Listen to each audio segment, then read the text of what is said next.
I taste copper before I register the pain. My body is crumpled at the base of the basement staircase, limbs at unnatural angles, breath hitching in sharp, broken pulls that scrape against my throat. 14 steps. I remember counting them the day Dad made me hold the flashlight while he installed the banister, lecturing me about precision and symmetry. 14 steps from the landing where Renee stood. 14 steps from the wallet she had open in her hands when I came home early for my shift and caught her digging through it. Aubrey? Her voice drifts down the stairwell now, coated in syrupy concern, as if moments ago her palms hadn't pressed hard against my shoulders, as if I hadn't seen the calculation in her eyes before she shoved. Footsteps pound above me, hurried and theatrical. Mom appears first, slippers skidding against the concrete as she drops to her knees beside me. Dad fills the doorway behind her, broad frame blocking out the light. What happened? His gaze flickers to Renee, then back to me. I try to lift myself, but a white-hot spike shoots through my ribs and steals the air from my lungs. She pushed... I didn't, Renee cuts in smoothly. She was carrying laundry. She tripped. You know how clumsy she is. Dad's jaw tightens. He studies me, weighing something. Is that what happened, Aubrey? I part my lips to speak, but Mom's eyes meet mine for a fraction of a second before dropping to the floor. That look, the silent plea, the warning I've memorized since childhood. We'll handle this at home, Dad says, tone final. No hospitals. The words settle over me like dirt over a coffin. I know exactly what handling it at home looks like. 4 months ago, Renee hurled my medical textbook across the room while I was studying. It split the skin at my hairline. 7 stitches. Dad locked the bathroom door downstairs and stitched it himself. Hands efficient, expression irritated. When tears slipped out from the pain, he squeezed my arm until bruises bloomed. Stop being dramatic, Aubrey. You're embarrassing us. Later that night, Mom cornered me in the kitchen, whispering so softly I could barely hear her over the hum of the refrigerator. Just keep your head down until residency is over. 2 more years. You're almost there. 2 more years of accidents. I press my palm against my side now and feel something shift wrong beneath the skin, a nauseating softness where bone should be solid. I can't breathe properly, I manage, surprised at the steadiness in my voice. I need medical attention. Dad steps closer, lowering his tone. What you need is to stop making a scene. We have guests tonight. My fingers fumble for my phone. Then they don't. A strange, icy calm settles over me as I pull it free. I'm calling Aunt Maggie. For a split second, something flashes across Dad's face. Shock, maybe even fear. He isn't accustomed to resistance. I'm taking her to the ER, Mom blurts out suddenly, and I almost drop the phone. Dad blocks the stairs with his body. Fine, but you tripped carrying laundry. That's the story. Say anything else and you can forget about our help during residency. The threat is deliberate. My rent, my groceries, gas money, my entire fragile budget built around their support. Without it, my salary won't stretch far enough. I could lose my apartment, my position, everything I've worked for. Renee peers around him, lips curved in a small smile. Daddy, will this affect my summer internship? My record can't have complications. The implication is clear.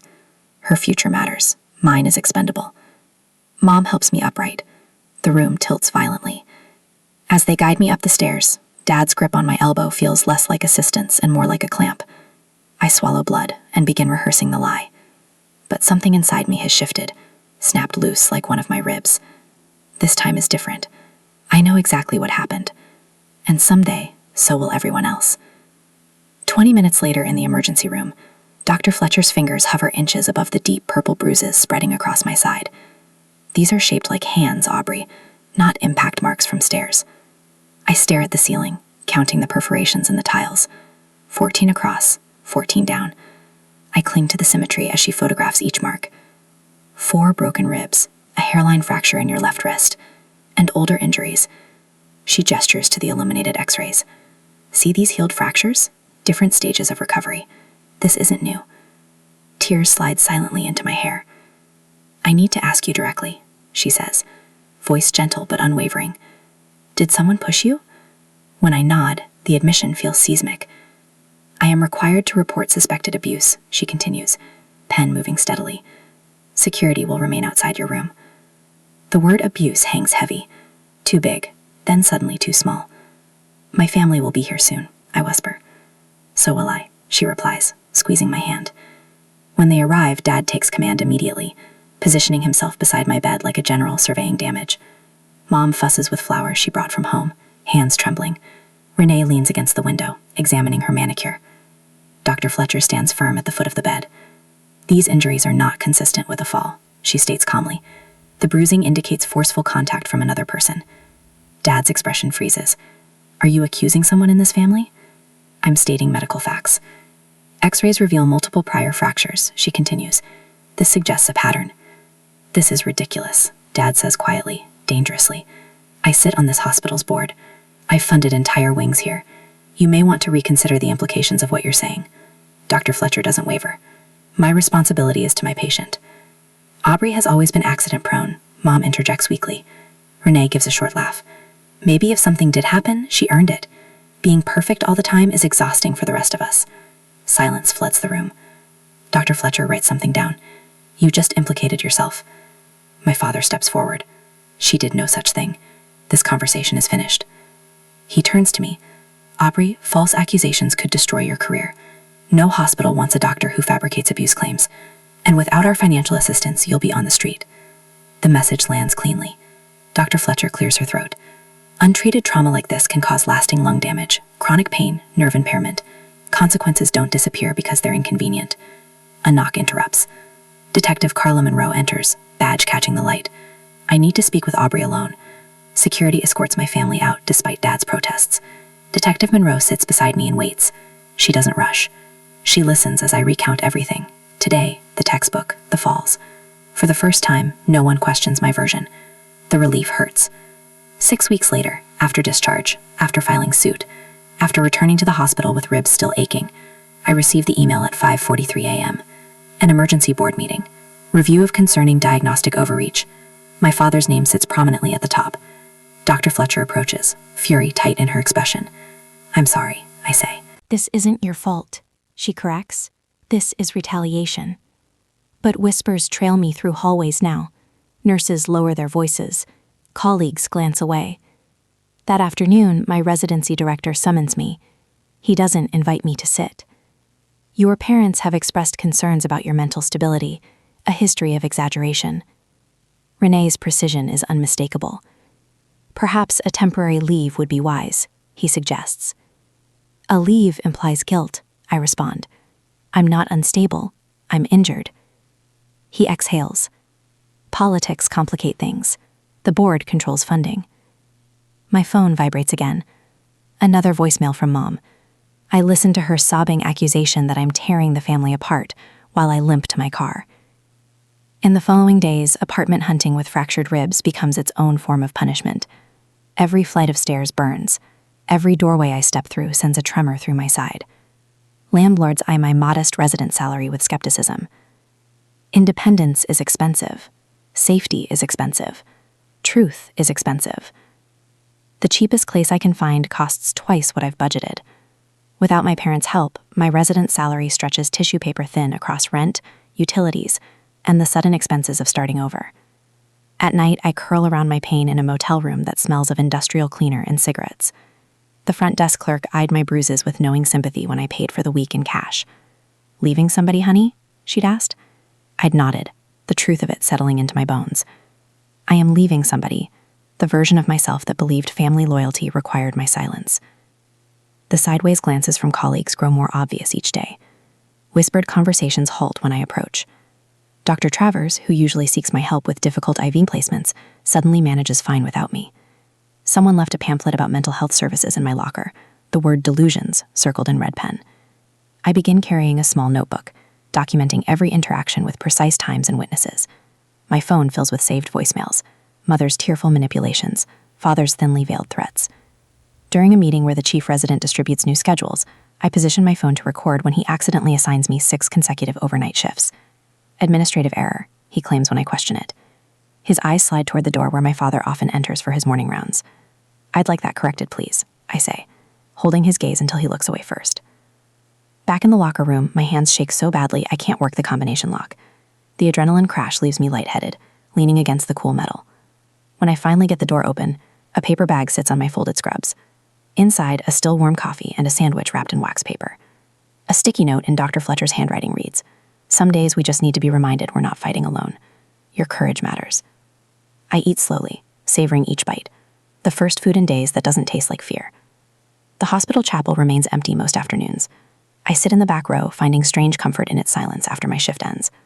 Today, the door opens just as I prepare to leave. Mother slips in, her eyes red-rimmed, her hands clutching her purse like a shield. "Aubrey," she whispers, sliding into the pew beside me. "Please, can we talk?" I shift away, the movement pulling at my still healing ribs. "Can't you just say you were confused?" she pleads. "Your father built this life for us." "He built a life where Renee could hurt me without consequences," I say, the words emerging with surprising clarity. "I'll talk to your father," she promises, reaching for my hand. "If you drop the charges, things can go back to normal. We can be a family again." The familiar bargain, my safety traded for their comfort. How many times have I accepted this transaction? I stand despite the pain, looking down at her hunched figure. "I became a doctor to heal people. I can't heal anyone if I can't even protect myself." Her face crumples. "You don't understand what you're doing to us." "I understand exactly what you've done to me." The revelation feels like oxygen after years underwater. "And I won't let you do it anymore." The following week brings unexpected allies. Dr. Fletcher testifies before the hospital ethics committee, methodically presenting my x-rays and documentation. "These injuries," she says, pointing to the fracture patterns, "are inconsistent with a fall while carrying laundry. They are, however, entirely consistent with being forcefully pushed downstairs." Detective Monroe, who first interviewed me in the hospital, provides a protective escort when I return to my parents' house to collect essential belongings. "Take your time," she says, positioning herself between me and my father's thunderous glare. "I've got nowhere to be." While my family demands silence as proof of love, these strangers offer me protection without conditions. They listen when I speak. They believe what I say. With each person who stands beside me, my voice grows stronger in the investigation interviews. The tremor in my hand steadies. That evening, I call Aunt Maggie from the motel parking lot. Rain drums against the roof of my car, matching the pounding of my heart. "Aubrey," she answers on the first ring. "I've been waiting to hear from you." "I need a place to stay," I say, the admission burning my throat. "Just until I figure things out." "My guest room is yours for as long as you need," she says without hesitation. "I've already made up the bed." "They're saying terrible things about me," I warn her, wiping away unexpected tears. "Dad will try to turn everyone against you too." "Let him try." Her voice hardens.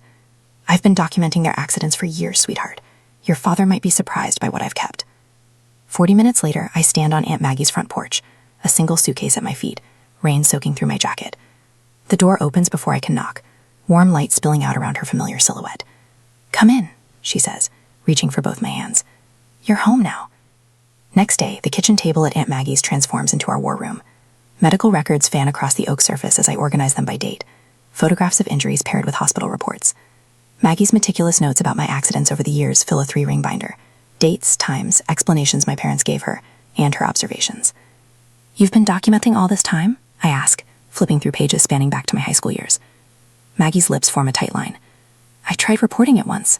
Your father convinced everyone I was a jealous sister-in-law trying to cause trouble." She taps the binder. "So I started keeping records, waiting for when you were ready." Detective Monroe calls that afternoon, her voice steady. "We're finally filing charges again. The DA believes we have enough to make assault with intent stick." I grip the phone tighter. "And my parents?" The investigation continues. The court-appointed advocate is concerned about the long-term pattern. After the call, I meet with my attorney, Caroline Winters. She spreads our timeline across her desk. "The evidence doesn't lie. 15 accidents in 5 years, escalating in severity. You've built a solid case," Carolyn says. "For the first time since the fall, I feel my spine straighten. My father strikes before the week ends." The residency director, Dr. Howard, calls me into his office, his expression grave. "Stop. Let you go? Aubrey, I'm placing you on paid medical leave with full benefits and support services until this is resolved." He leans forward. "Your father doesn't control this department." I blink back tears. 2 days later, Renee appears in the hospital lobby during my brief return to collect research materials. Security intercepts her before she reaches the elevator. "I just want to talk to my sister," she shouts, loud enough for everyone to hear. Officer Sanchez steps between us. "Ma'am, you're violating a restraining order." Renee's face contorts. This is ridiculous. She's my sister. The next morning, my phone buzzes with a text from Carolyn. The judge has added additional restrictions to Renee's release conditions. No contact through third parties. Minimum distance increased to 500 feet. At a medical conference downtown later that week, I spot 2 board members who've always supported my father. They see me, exchange glances, and change direction. Word spreads quickly in hospital circles. When my attorney asks if I want to pursue maximum penalties against my sister and parents 2 days later, I hesitate. Would justice mean seeing them punished, or would finding my own path forward, free from their control, be the greater victory? The question haunts me as I review the growing case file. Dr. Fletcher organizes an unexpected show of support.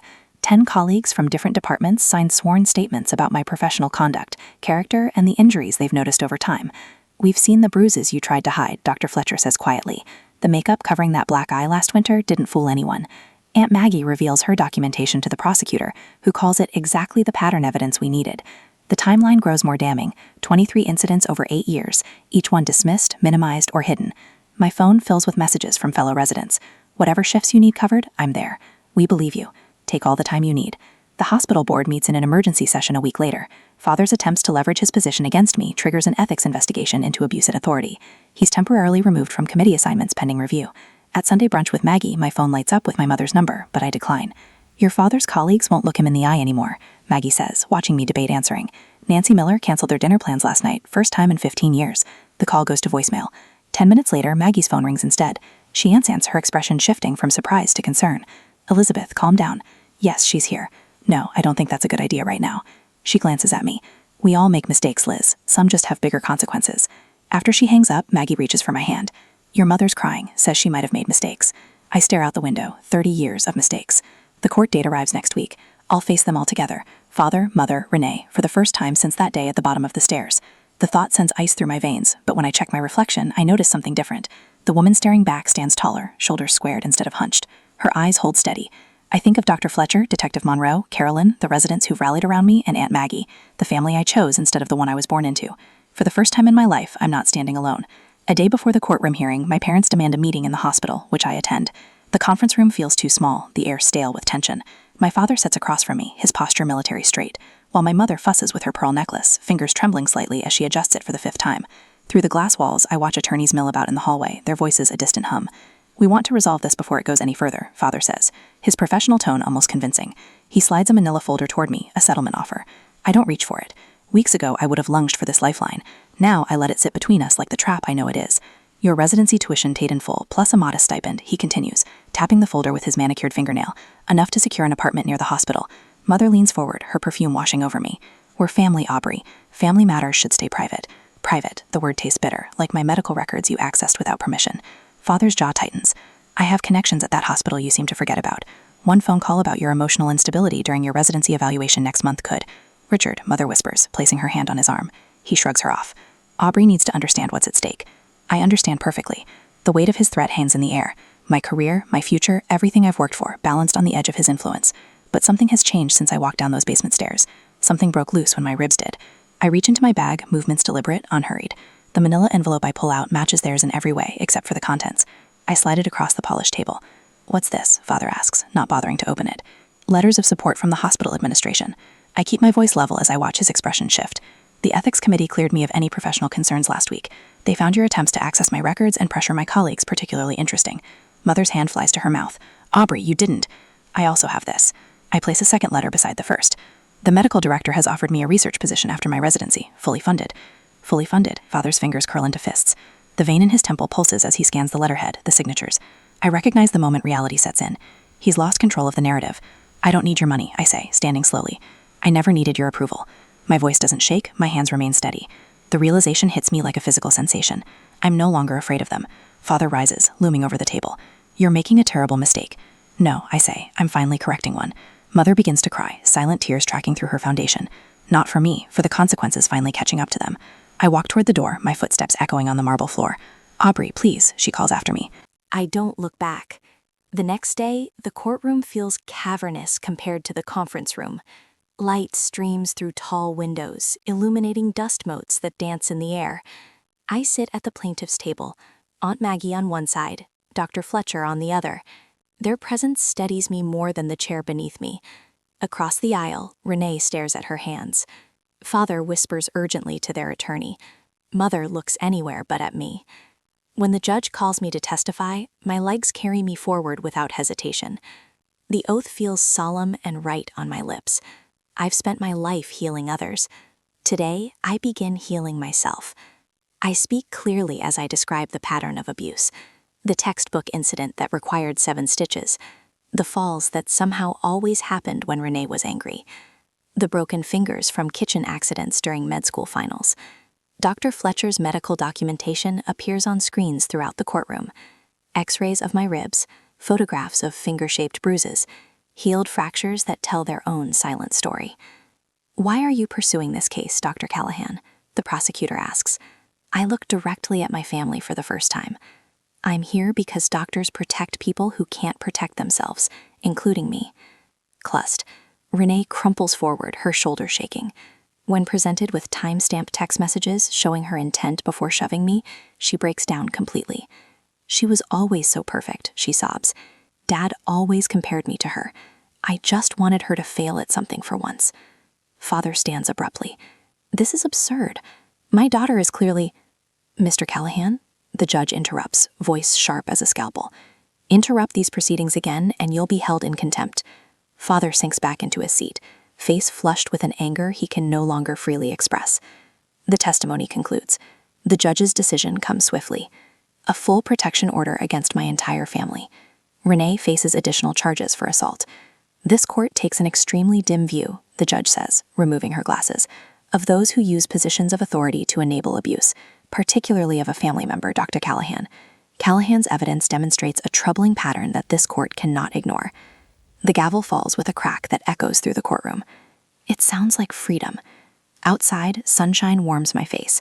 Aunt Maggie squeezes my hand as reporters cluster at the bottom of the courthouse steps. "We'll avoid them today. There will be time for public statements later." Detective Monroe approaches with news about sentencing recommendations. Renee, probation, community service, mandatory counseling. My parents, social and professional consequences already unfolding. Father removed from the hospital board. They're standing in the community crumbling. As we prepare to leave, a familiar voice calls my name. Mother stands alone at the edge of the crowd, her eyes red-rimmed. She reaches toward me, and something catches my attention. A purplish mark circling her wrist, partially hidden by her bracelet. Our eyes meet. For the first time, I recognize in her gaze something I've seen in my own mirror for years. Fear. 6 months later, morning sunshine streams through Aunt Maggie's kitchen windows as I sip coffee at the breakfast nook. The aroma of cinnamon pancakes fills the air, a stark contrast to the tense silence that used to accompany my family breakfasts. "Did you review your presentation notes?" Aunt Maggie slides a plate in front of me, her silver-streaked hair catching the light. 3 times. I touch my side, an unconscious habit, though my ribs have long since healed. "Still nervous?" Maggie laughs, the sound warm and unrestricted. The hospital star resident, nervous about speaking to a room of doctors? The same woman who stood her ground in court? I smile despite myself. In 6 months, I've become accustomed to conversation without walking on eggshells, to laughter without waiting for the other shoe to drop. Later that afternoon at the medical conference, I stand before a room of colleagues. My hands remain steady as I click through slides, showing injury patterns consistent with domestic abuse. "The signs are often there," I tell them, my voice clear. A patient who minimizes injuries, explanations that don't match the trauma, multiple healed fractures in various stages. From the back row, Aunt Maggie records the presentation on her phone, pride evident in her posture. When I finish to generous applause, Dr. Fletcher gives me a subtle thumbs up from the front row. 2 weeks later, I recognize the look immediately. My patient, a woman in her 30s with suspicious bruising around her wrist, avoids eye contact while explaining how she fell against the counter. I pull up a chair instead of standing over her, lower my clipboard, create space for truth. "Sometimes injuries tell a different story than the one we're ready to share," I say softly, remembering my own rehearsed explanations. "Whatever that story is, I'm here to listen." Her eyes fill with tears. "My husband." I reach for her hand, not as a doctor, but as someone who understands. Sometimes the bravest thing we do is tell our truth, even when those who should believe us don't. She nods, a barely perceptible movement. I slide a resource packet toward her, the same one Detective Monroe helped me develop for the hospital. That evening, Aunt Maggie hosts a small dinner gathering at her coastal home. Dr. Fletcher brings her famous key lime pie. Detective Monroe arrives with case files tucked under her arm, always working. Ethan, a physical therapist I met during my recovery, brings flowers that match the blue of the ocean visible through the windows. I notice how he pulls out my chair, his fingers lightly brushing my shoulder in a gesture that asks permission rather than assumes it. Maggie raises her glass. To healing that comes from being truly seen and believed. The words settle around us like a blessing. The following Monday, I hang framed x-rays in my new office. The evidence that once documented my breaking now serves as testament to my survival. Beside them, a letter confirming my acceptance to a specialized trauma-informed care fellowship. My phone buzzes with a text. My mother, not asking for forgiveness, but sharing that she started therapy and has moved into her own apartment across town. The message ends with, "When you're ready, if you're ever ready." That evening, Aunt Maggie and I walk along the beach, our arms linked as waves chase our footprints in the sand. The sun paints the water copper and gold. "Have you thought about your mother's message?" she asks. I watch a seagull dive and rise again. As I consider what forgiveness might look like, I wonder if it's about welcoming people back into your life, or if it's sometimes just about releasing yourself from the weight of anger so you can move forward. What would you choose? Maintaining distance with peace, or attempting reconciliation with boundaries? Maggie squeezes my arm gently, understanding that some questions need time before answers can form.